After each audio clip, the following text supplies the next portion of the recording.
Background info. Be me. Single mom. 5-year-old son.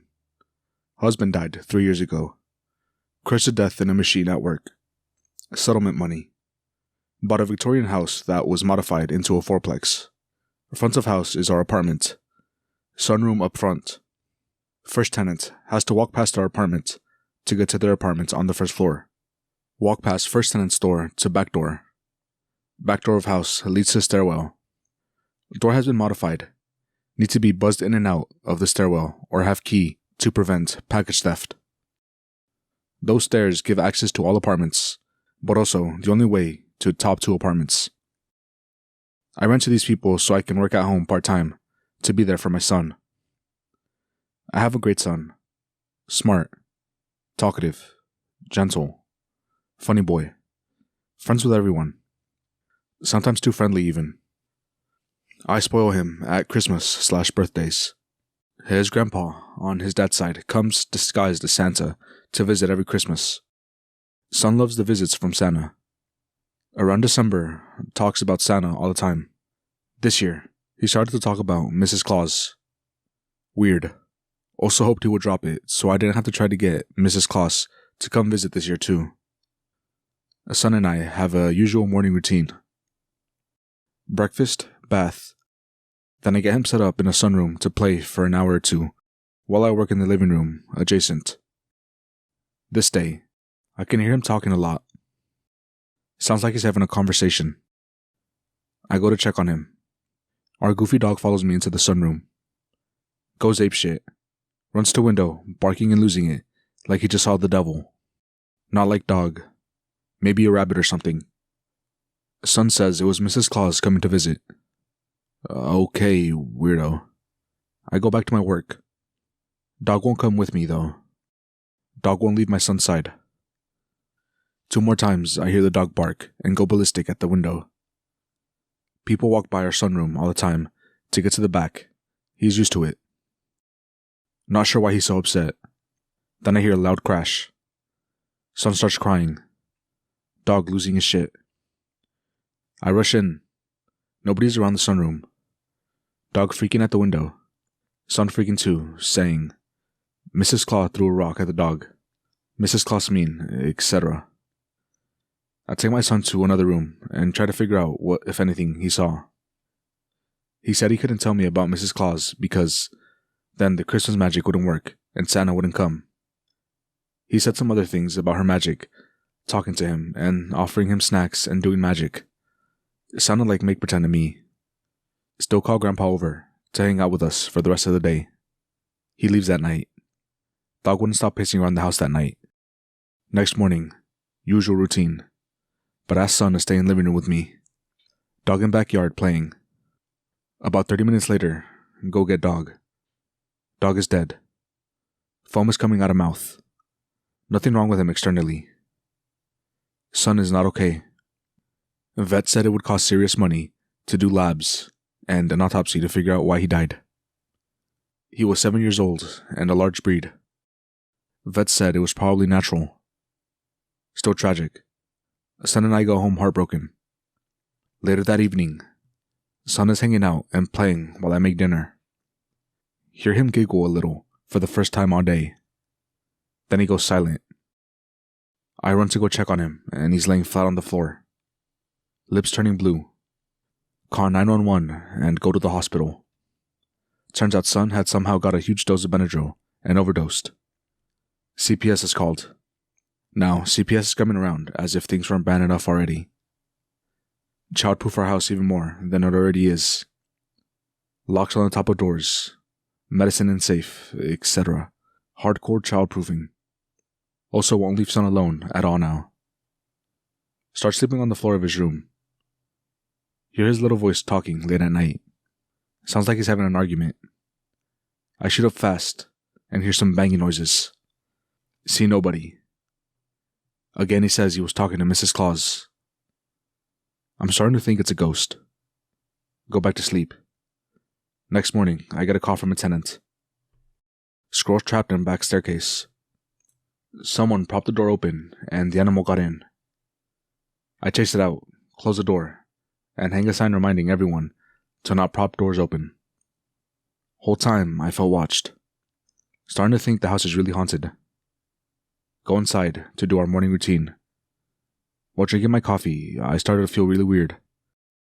Blurred vision, extremely fatigued, unsteady. I knock coffee mug over in my stupor. Spills.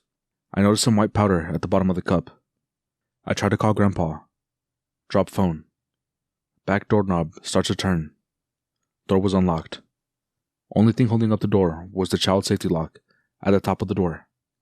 Son starts screaming and crying to let Mrs. Claus in.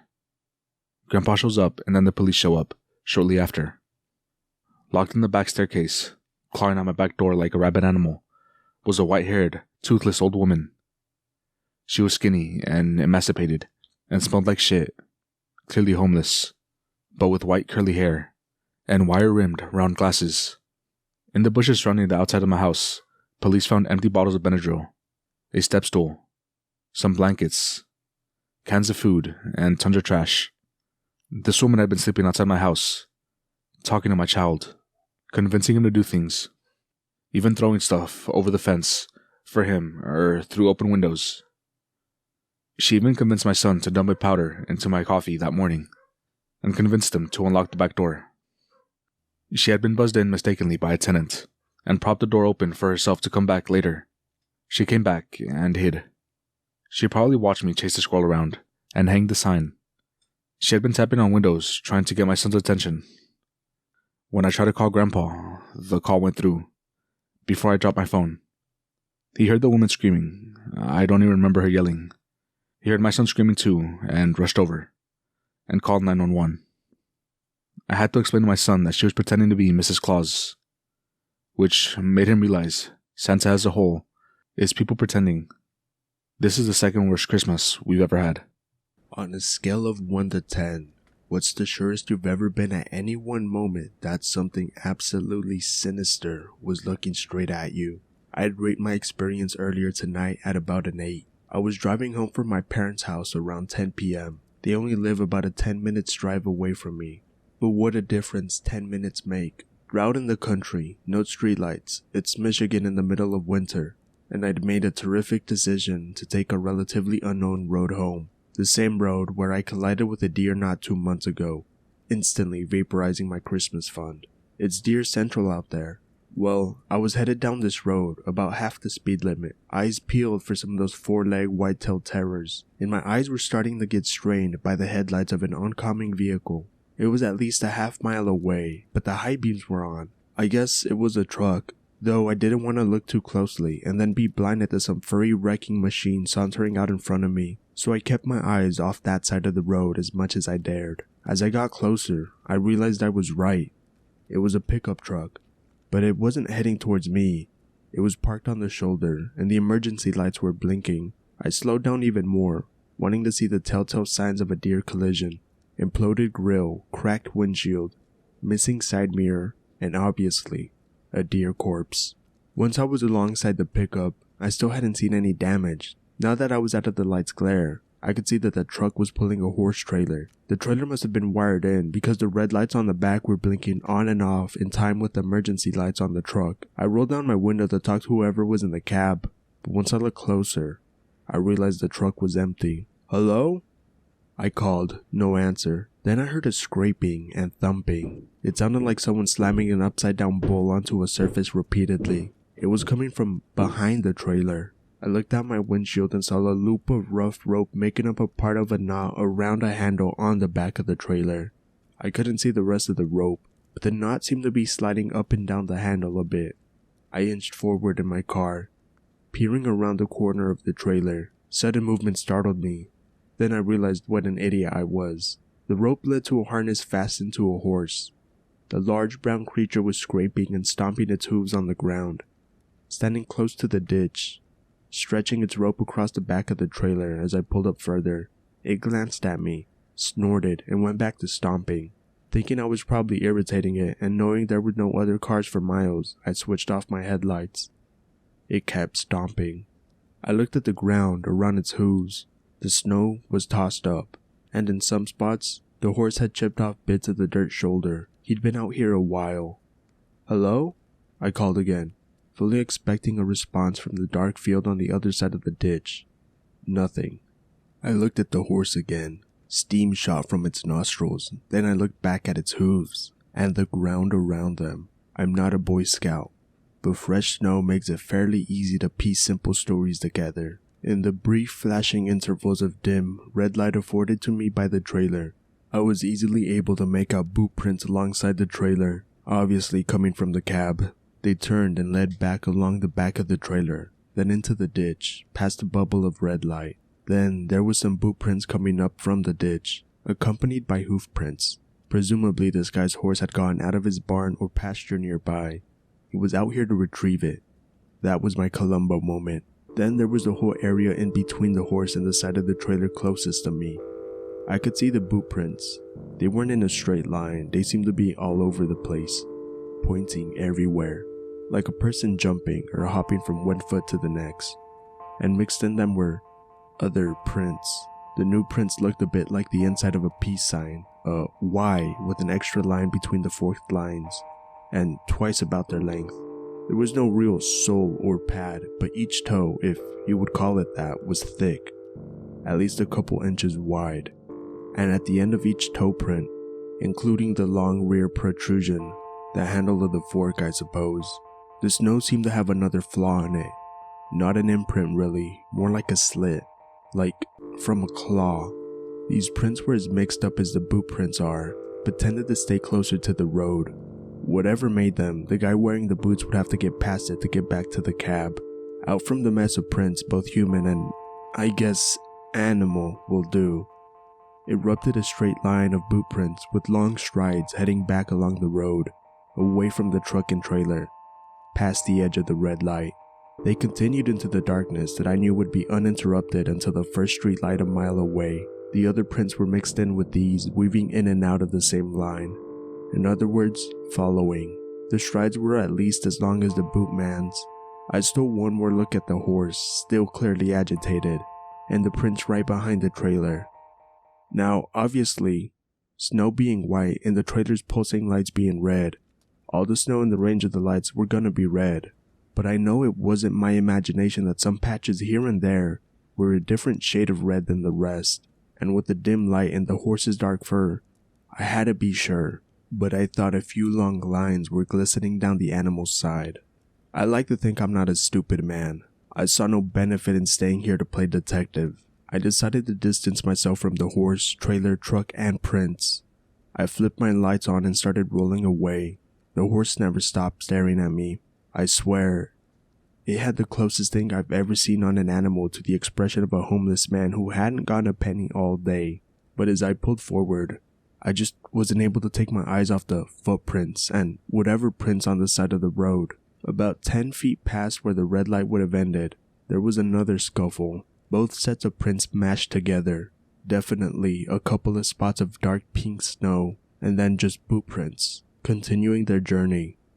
But off to one side, they left behind a much larger imprint, roughly human-sized. There were shapes on both sides of the body.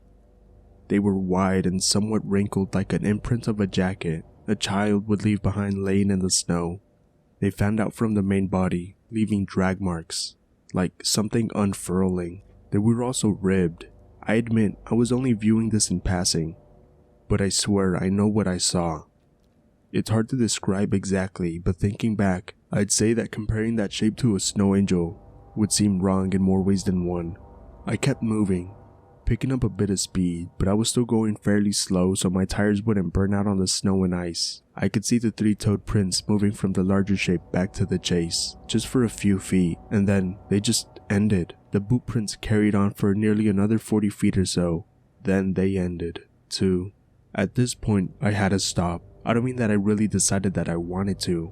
It's like my brain just needed to verify what I was seeing was right. 2 sets of prints, one human, one not. Both just ending. No sign of change of course, or a dive to the ground, or anything. Pure, untouched snow on all sides. Well, not totally undisturbed. I think something in my brain was just misfiring at this point, trying to make it all fit, and so I looked back once at the trailer and truck. highlighted in a blinking red aura. I could see the horse still watching me. And then, in the road ahead of the truck, something shifted. It was the truck's headlights. They bounced. The truck's taillights also bounced. Just a slight dip toward the ground and then back up, like a brief pressure on the suspension. The trailer shifted just a touch. Now, the horse wasn't looking at me. It was looking at the black space above the truck and trailer. The spot on the roof of the trailer that no light could reach. And it was straining against its rope harder than I've ever seen anything fight in my life. My tires burned out briefly before they found traction. So that was my 8th moment. I really lost count of how many times on the way home I nearly slid into the ditch. I went sideways once, but I always kept control using a combination of luck and sheer force of will to not get stranded on the side of the road tonight. Now I'm in my driveway, and I'm wishing my garage door was working, because right now I'm having my 10 moment. The porch light is illuminating a portion of the roof on one wing of my house. All around me, the freshly fallen snow is undisturbed. But in one little corner of the roof, I can just make out a pair of imprints marring the scene. I probably don't have to describe them to you. My front door is probably 30 feet away. 30 feet. I'm wondering if I should try sleeping in my car tonight. I have a pretty scary story, if anyone wants to hear. Be me. U.S. Marine, stationed in Okinawa, Japan. For those of you who don't know, Okinawa is an island south of Japan, literally covered in U.S. military bases. Be stationed on the smallest MC base on island. Sleepy little base called Camp Courtney. In a jungle.pdf. Get put on temporary base security detail. Get a job as corporal of the guard. Basically, just sit in a little guard shack with an office and TV, watching a radio. And if anything goes wrong, you go take care of it. Quiet Thursday night on duty. Pissing rain, sucking air, thunder, lightning, etc. Get a call from a sentry on post about a young girl dressed as a walking into the jungle by the gate. What the fuck.exe. Immediately assume it's something weird. Duh. Get my Beretta, pepper spray, flashlight, radio, etc. It's raining even harder. Walk to area where this girl was spotted. I should explain that Okinawa was where the final and one of the bloodiest battles of World War II took place, and hundreds, if not thousands of civilians were killed. So I assume it was a ghost or some shit. Get to gate. Fucking soaked. Talk to the sentry about what he saw. IDK man. It was a short local girl in white. She looked like a nurse. She went down that trail along the gate. Already knew that the trail led to these tombs. For those of you who aren't familiar, in Japan, there are these big tombs everywhere, and it's extremely disrespectful to trespass. People say you'll be cursed and haunted if you do. There are some tombs on base that are off limits to all except family. There are signs that say off limits by order of the commanding general and everything. Well, that's not good. Walk up the path. Walk up to path. Shine flashlight into brush. Nothing. Cry out. Ask if anyone's there. No one. Tired. Wet. And a little spooked. So I just say fuck it and go back, because it's probably a fucking ghost anyway. LOL. Tell the guy it was probably a cat or something. There are wildcats all over Okinawa. Yeah, fucking right. .lol. 2 hours later. Sentry relieved. Different guy at the gate. Sentry radios. Tells me he saw someone walking into the brush. God damn it. It's like 2 a.m. Windier than before. Still fucking pouring. The guy had no idea about what happened earlier. Go check it out again. Ask the sentry if it looked like a nurse. Yeah. Okay, at this point, I'm a little more curious, so I tell myself I'll actually go in this time. Get up there. Cry out. Still no one. Step over some bushes and go into the jungle. Immediately regret, but decided to keep going. It's so fucking dark. Flashlight just makes it creepier. Remember that there are a lot of snakes this time of year, lol. Also, big ass banana spiders. Already scared. Tell myself I will keep going until I see the sign. They're big red and yellow signs. You can't miss them. It's a lot darker in the woods, but also seemed a lot quieter. I think the rain must have died down a little. The trail is going back a lot further than I remember. The sign should have been back there. I can't even see out the jungle at this point. I'm so far back, I can barely tell if I'm on the right trail or not. I'm fucking lost. Really start freaking out. Tactical pause. Take a deep breath. Tell myself to stay calm. I could be getting shot at.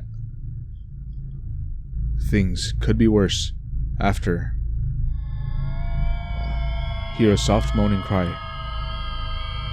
Sends chills down my spine, stricken with fear. Ask if anyone is there. It gets louder. Keeps getting louder. Seems like it's getting closer. Feel presence walk immediately behind me. Say, fuck this. Walk away from crying. And whatever was behind me, which is further into the jungle. And before, you're a dumbass. Feels like I'm walking on hard surface instead of mud and standing water. Turn on flashlight. It's cobblestone. You're fucking with me. Look around a little more. I'm within 20 feet of a giant tomb. Please, whoever is buried here, forgive me. I'm lost. Crying is still same distance from me as it was before. Like, it's following me. Stand there because I don't know what to do. Frozen with fear. Crying is getting closer. All of a sudden. Cog, this is Echo 3 Alpha. Radio check, over. Jump 30 feet into the air and scream a little, as well as shit myself. Radio went off, loud as fuck. Roger. Lima Charlie. Out. Put radio away.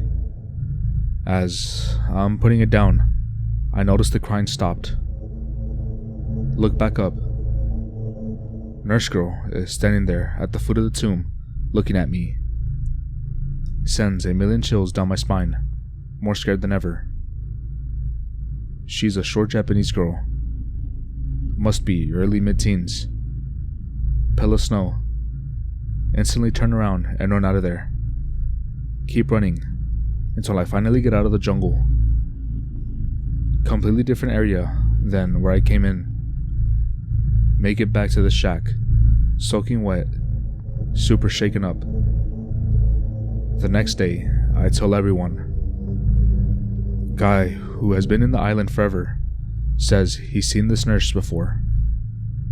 Same with some of his buddies. Ever since, my lights in my room would turn off by themselves.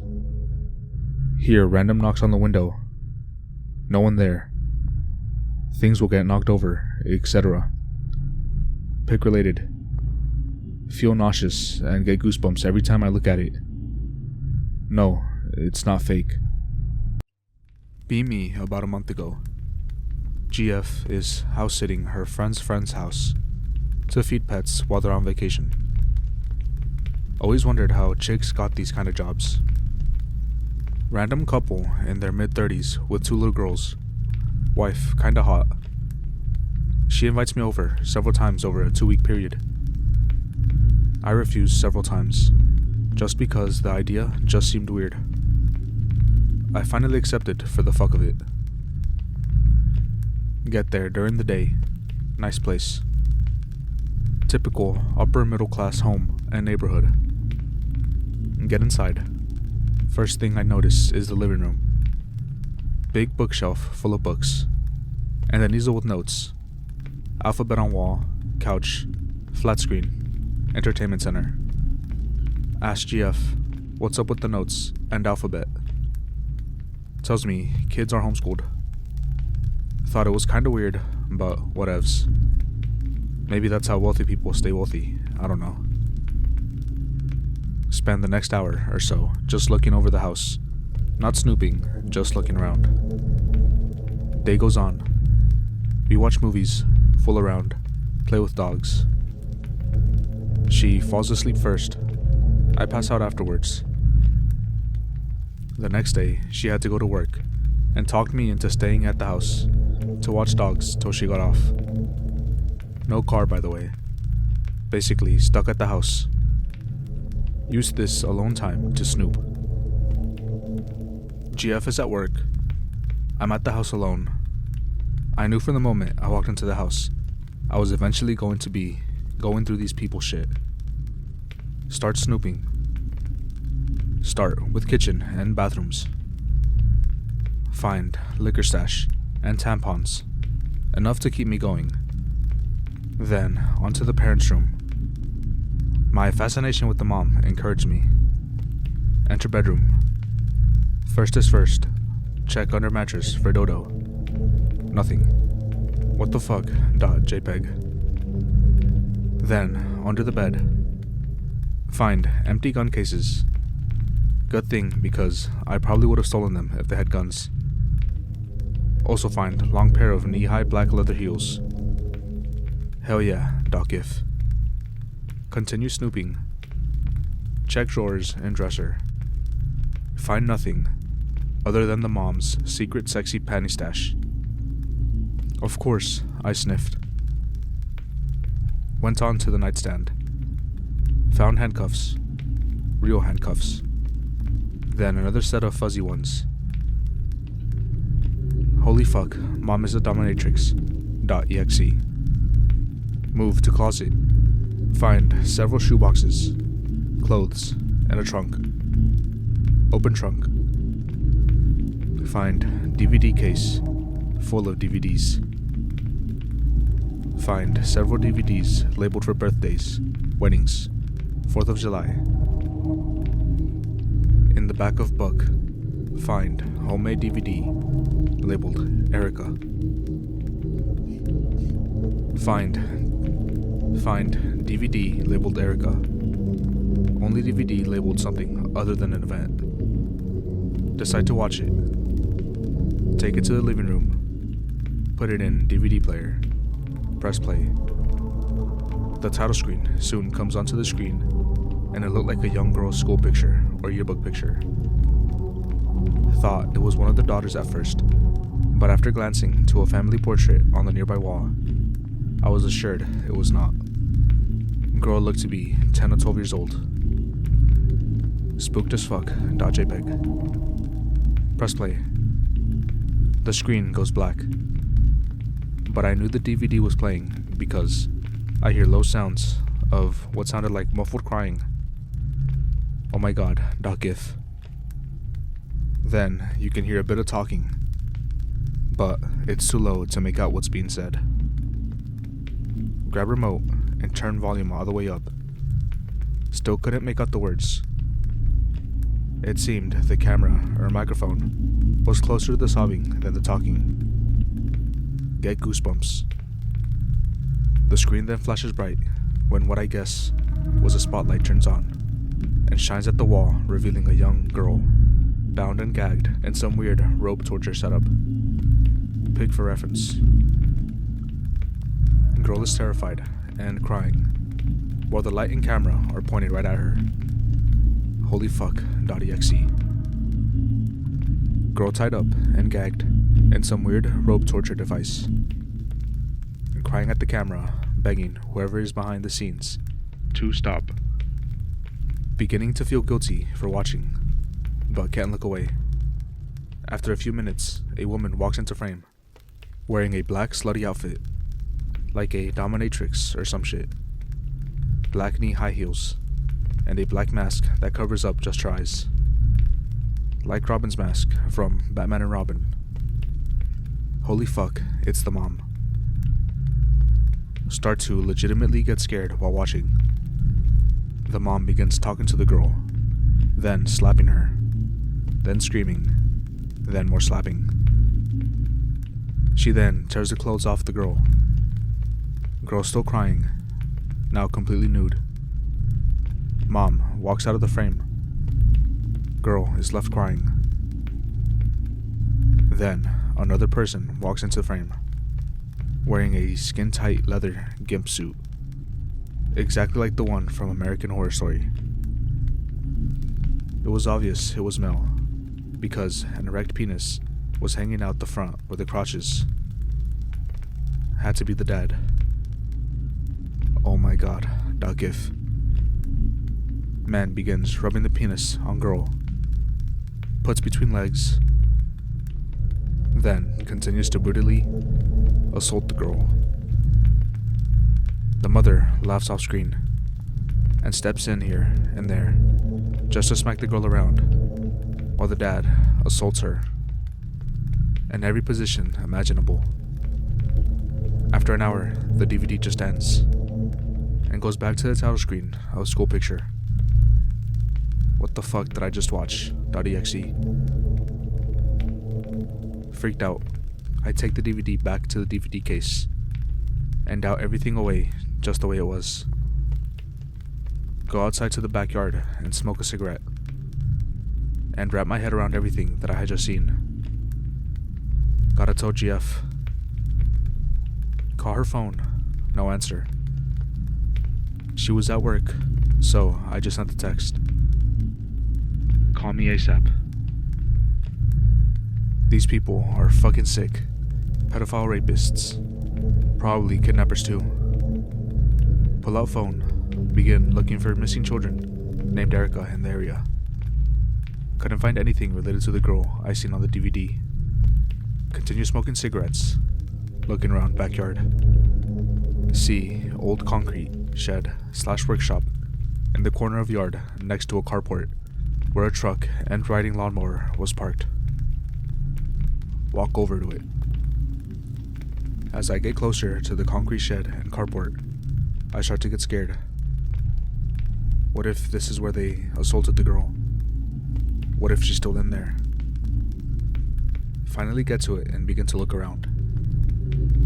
First thing I notice is 2 heavy-duty padlocks on door, locked from outside.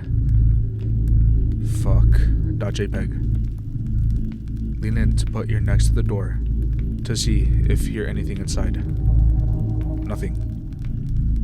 Walk around the shed to find another way in. Nothing. No windows or nothing. Finally, give up and head back towards house. Before I reach the door, I take the last drag from my cigarette and turn around to flick it into the yard, giving the shed one last look. I noticed something I didn't see when I was out there. A camera was mounted on the post of the carport, aimed at the backyard and entrance to the shed. Holy fuck, .gif. Start freaking out even more. I'm getting the fuck out of here. Run inside, lock door. Start to put shoes on. House phone rings. Heart drops to my asshole. I don't answer it. Let it keep ringing.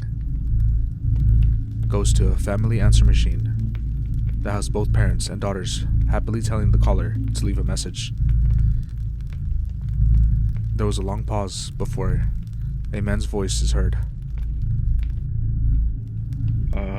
Hey Michelle. This is Terry, just calling to check in on you and make sure everything is alright at the house. Hope you're not bringing any boys over, haha. Call us back when you can. Put shoes on, lock the house, and leave walking. He knew I was there. He knew I was outside by the shed. I'm positive. He called as soon as I got inside. Had a long pause before speaking over the answering machine. And why would he call my GF on the house phone? When I finally heard from my GF and told her about everything, she thought I was full of shit. Said there was no way they were kidnapping pedo rapists because they have kids and they're Christian. They all go to church together. As much as I tried to make her believe me, she didn't. And to this day, and the rest of my days, I believe that little girl Erica was in the shed. I have a cabin in buttfuck nowhere, Colorado. I decided to go up there for a couple of weeks. No internet. A single landline phone. State of the art for the 1980s. On Wednesday, April 10th, Colorado had a blizzard. It wasn't too bad in cities, but where I was, it was horrible. That's all the background you need to know. Be sitting in my cabin, stoking the fire during buttfuck blizzard. Hanging out and watching some DVDs on a CRT older than Father Time himself, since I can't go outside. Constant howling of the wind. Turn up volume. Eventually, get up to piss, so I pause the movie. Wind is no longer howling. Didn't notice since TV was blasting. Find it strange since it's been doing it for 4 hours. Now, thank fuck it's over. Take a few steps until I hear it. Click. Look around. Literally have never heard this clicking noise, and I've been up there for 5 months now. Click. Realize it's coming from outside. A branch probably snapped and hit my cabin and is rocking back and forth or some shit. Fuck me. I'm not going outside. I can deal with the noise. Standing in bathroom. Begin to piss. Click. Annoyed. Finish up. Walk outside bathroom. Click. Realize there's no consistency to the clicking sound. Can't even expect it. Happens whenever. Sit back down and continue to watch movie. Turn volume down since the wind isn't howling. Clicking speeds up. Multiple times a minute. Fuck it. I'll go take a nap or something on the other side of the cabin, so I can't hear it. Walk into bedroom. Clicking begins. My bedroom is like 50 feet from the TV, but the click is just as loud. Like it's following me. Try to ignore it and go to sleep. The inconsistency of the clicking breaks me. Throw on snow gear. Time to fuck up this branch for making me go outside. Walk to door and brace myself. Open it swiftly and feel Old Man Winter fuck me up the ass. Quickly walk out and shut the door. Walk around cabin in blinding snow, looking for a branch like an idiot. Make multiple laps and can't find the asshole. Assume it finally got loose and flew away. Go back inside. No clicking. Feels good man. .jpg. Go to take the nap. Fall into a deep slumber. Wake up at around 2 p.m. Click, click, click, click, click. Start to feel uneasy. Don't give it a second thought, and I throw on snow gear. Go outside. No branches. No howling. No nothing. Go back inside and go from mad to upset because I can't figure out what the fuck the sound is. Click, click, click, click, click, click, click, click, click. Walk to different rooms to try to escape it. Click, click, click, click. How the fuck is it following me throughout the cabin? Moments of realization. It's not coming from the sides of the cabin. It's coming from the roof. A rational thought has gone out the window from the sound of its fucking clicking. snow gear, and walk outside. Storm was calmed for now, but it's foggy. Can only see like 20 feet ahead of you. Walk around back and grab my ladder. Prop that shit up. This ends now. Begin to climb up ladder and stop. I could only hear the clicking inside, even over the howl of the wind. DEFCON 2. X warned me about this. Climb up high enough to be able to see the top of the roof. At the top, I see a pale figure. Heart stops. DEFCON 1. The figure is hunched over. It's sickly thin, and I can see its spine. It's angled where it can't see me, but I can see it. You see it moving slightly. Look slightly down and see it has, on hand, a fingernail that's probably 6 inches long. Literally, just tapping the roof. It stops. Slowly turns its head to me. Black eyes, and small slit for mouth. No facial features besides that. Almost like a crude drawing of a fucking alien. Begins to stand up. By the way, it's true. Your life does flash before your eyes when you think you're about to die. It stands up, staring at me. Probably 5 feet tall, give or take. Walks to edge of roof of cabin, never taking its eyes off me. Hops down on the ground. I can see it land, and it slowly backs away into the fog towards the trees. Never stops locking eyes with me. Petrified. Probably didn't move for 5 minutes, or at least felt like it. In the blistering cold, gripping a ladder. Snap out of it. Climb down ladder carefully. Don't even bother to take it down. Realize I'm in shock. Calmly walk around cabin and go inside. Walk around house and turn off lights and put out fire. Grab keys and walk out. Don't bother grabbing anything else besides my wallet next to my keys. Storm has picked back up, but I literally am in some kind of trance I don't even notice. Close door, and don't bother locking it. Slowly walk to car, open the door, get in, start it, and swing around. Still in shock, I drive for hours until I reach a motel. Shock is wearing off, and I can feel myself ready to fucking go crazy. Quickly get a room, and now I start feeling adrenaline and rush up to my room. Open it and close it, and start freaking the fuck out over what I saw. For a few hours, I am freaking out in a hotel room. Calm down. And slept for about 16 hours. I drove back up to the cabin.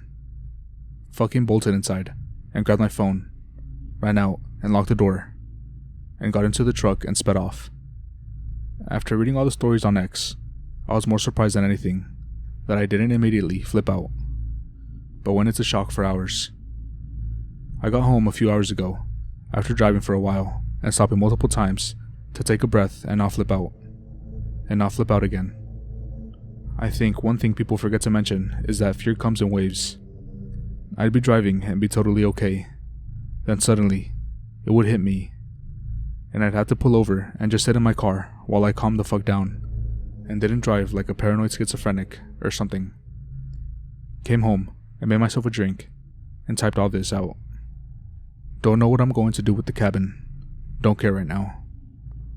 Night, assholes. Thanks for listening. Oh, and no. I didn't smell blood or copper. Grab some guns and friends and go cryptid hunting. I guess I'll respond to this one, since I just went to brush my teeth and just came back to turn off my computer. Fuck that, man. These people who say they want to try and hunt these creatures after seeing them are LARPing. I have zero desire to try and fuck with that abomination. I'm not about to risk my life or people I love on some fucking meme hunt for a creature I believe is intelligent. This isn't hunting a deer. It's not like a deer will come back to attack you while you're walking through the forest. It's like hunting another hunter who knows the woods better than you can. and obviously can climb since he was on my cabin. I don't believe these fuckers on here who said they stayed and tried to kill it or whatever. No man would ever see something like that and think to stick around. So, no, this one probably isn't all that spooky, and I could tell the paranormal bits in a few lines, but maybe you'll bear with me. This is an event that meant a lot to me, and I want to share it. Grow up in a small house in the suburbs. It's me, my baby sister, Katie, and my parents. I love spending time with my baby sister. She's 4 years younger than me, and basically a little sponge. So I spend a lot of time teaching her all about the shit I think is cool. She thinks I'm a superhero, basically. happyfamilyphoto.png. When I'm 12, Katie dies. I don't want to go into too much detail here, because it's a bad memory, but basically, it was a hit and run on our street. I take it badly. My school grades plummet. My interest in hanging out with friends goes out the window. I just can't fathom it. Why would God allow that to happen to a sweet little girl like Katie? Why would He allow it to happen to me? My faith in God dries up. By the time I was 16, I was a fedora-wearing atheist. Even bought a Richard Dawkins poster for my room. I know, cringe. Fast forward, I'm 20 years old. Drop out of college and move out of my parents' house. Get a job at a restaurant where I make decent tips and can afford to live alone in the city. Doing pretty good, but the bitterness never leaves me. Every year on the anniversary of her death, her smiling face pops up into my head. By that point, I had stopped visiting her grave. It was just too hard, but I always spent the day thinking about her. She was a brave kid, full of energy. My parents were happy to have me around to help look after her. She was a real handful. It was my job to keep her safe. It's my fault she died. Every year I relive that same feeling. Fast forward a couple of years. I'm a trainer at the restaurant where I work.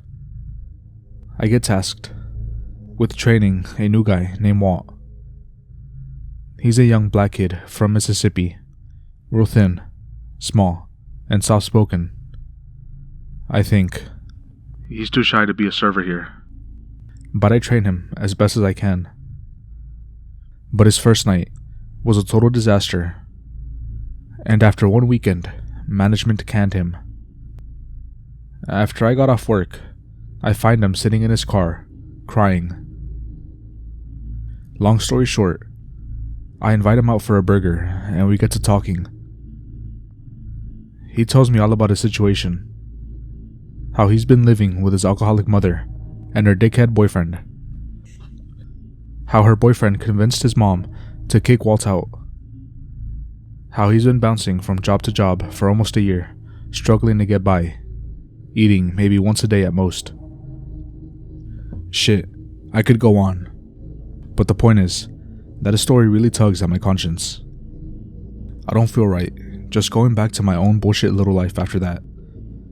I invite him to crash at my place until he gets on his feet, and after a lot of hesitation, he finally agrees. Fast forward again. It's about 3 months later, and Walt and I are best buds. We both like movies and good food. I discovered that Walt was a great cook. He even used to set up his ingredients in little bowls on the kitchen counter. Mise en place, or whatever. He'd arrange the bowls in a circle. For good luck, he'd say. I convinced him to find a kitchen job, and he did. He's been working at a nearby barbecue place for a while, and is saving every cent, trying to find a place of his own. He finally finds something. I go with him to check it out. It's affordable, but kind of a lousy little place in a sketch neighborhood. But I've learned that Walt's a proud guy, and to him, it's better than leeching off me. He said to move in next month. One night before his move, we're casually watching some movies that's on TV and shooting the shit. Walt brings up on how when he was a kid, he had an older brother who was murdered. This was back in Jackson, Mississippi, which, he said, was really segregated and still pretty racist. His brother was attacked one night by some white dudes and they killed him. His mom never got over it and started drinking heavily. Everything fell apart from there.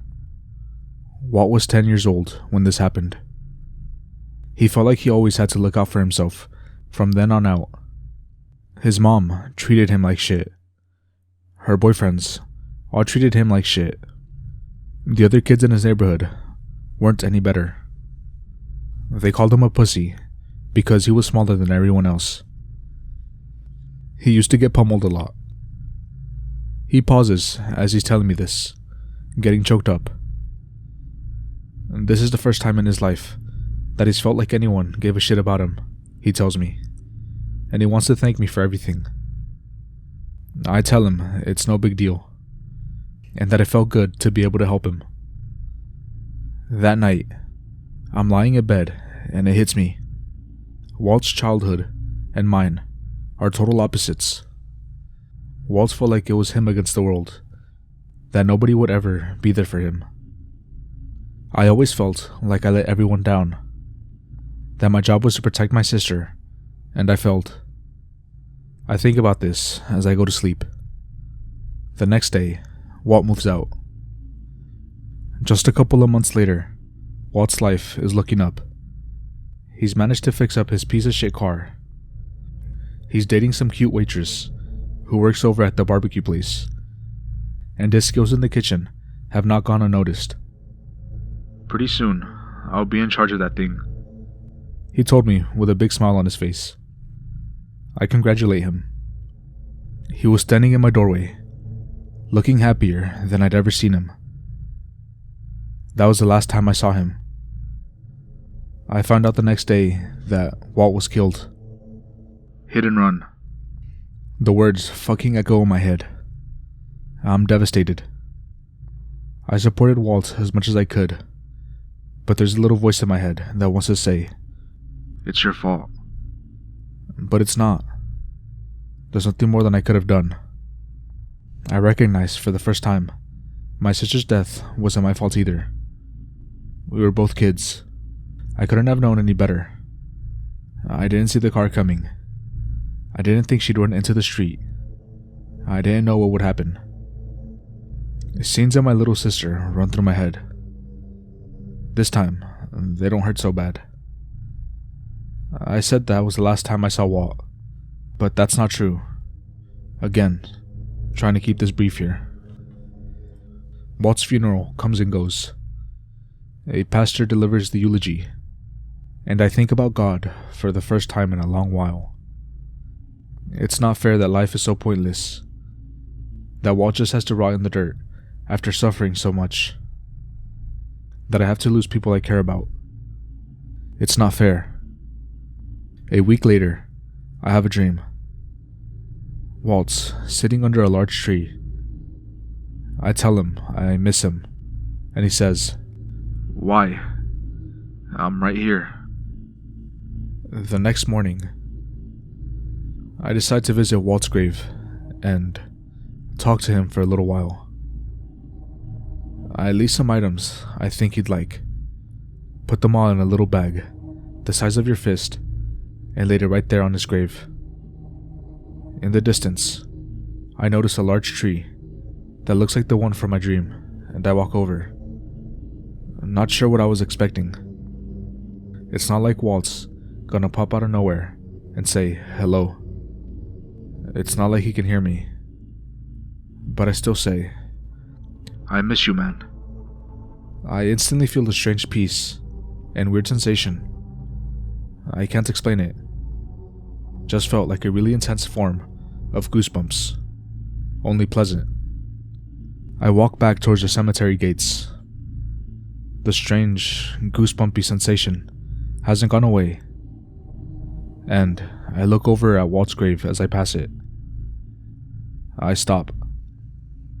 The bag of items is open, and everything spread out over the grave. They're all arranged in a circle. Mise en place. For good luck, I think. This is going to sound silly, but at that moment, a beam of sunlight suddenly streams down onto the grave. I remember Walt saying in my dream, "I'm right here." And I can't explain it, but I can feel this presence. I'm kind of crying at this point. I tell Walt that I'm glad he's okay. I'm glad he's in a better place. I miss my friend. I miss my sister. But I'm starting to think that there's more to life than we think. You can call it coincidence. You can say it's all in my mind. You can say that life is brief, and when we die, we're gone forever. But I'm sorry, I just don't believe it.